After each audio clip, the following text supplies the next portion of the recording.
When Predrag and Daniela Kostic married 10 years ago, they were ordinary people. No extraordinary dreams.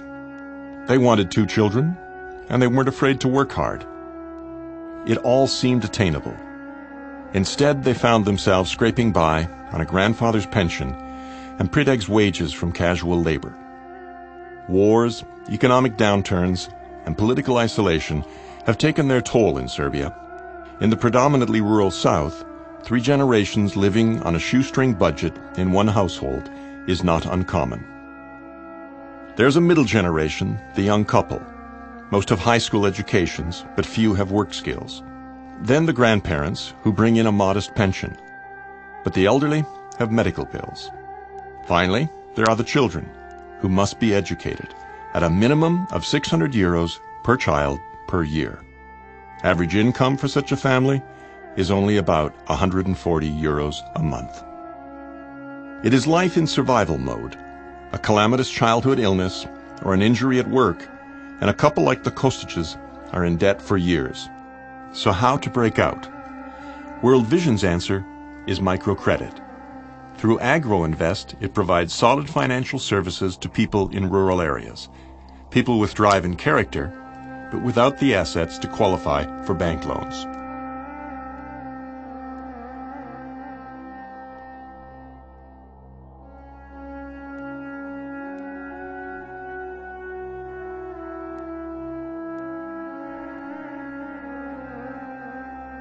When World Vision was considering rural microcredit in 1999, the need was self-evident, but before it launched AgroInvest, it took a hard look at prospects.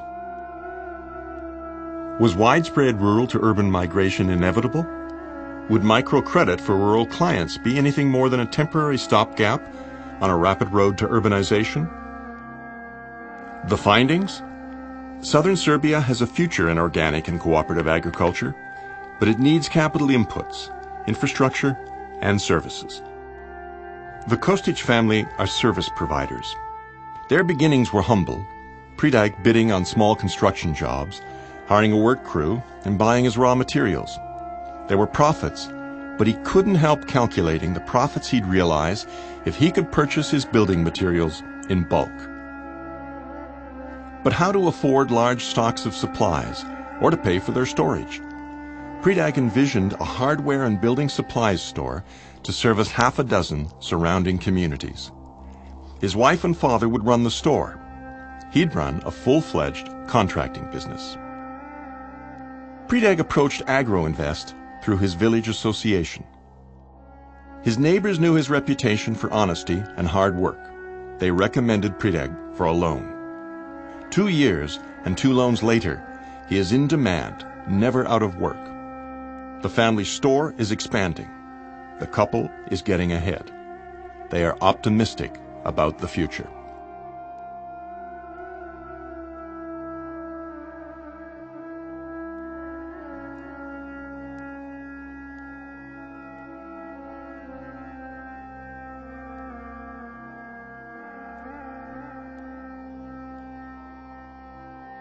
Most people do not want to abandon southern Serbia. Life is healthy, crime is almost non-existent, and space seems unlimited. The limitations are in opportunities for parents and especially for their children. AgroInvest knows microcredit doesn't solve all problems, so it looks for what it calls social performance. For instance, it's nice that Angela's parents have twice as many cows and a new greenhouse. But what about Angela? AgroInvest finds success in the central heating recently installed in the family farmhouse. Angela doesn't huddle by the kitchen stove anymore during her homework.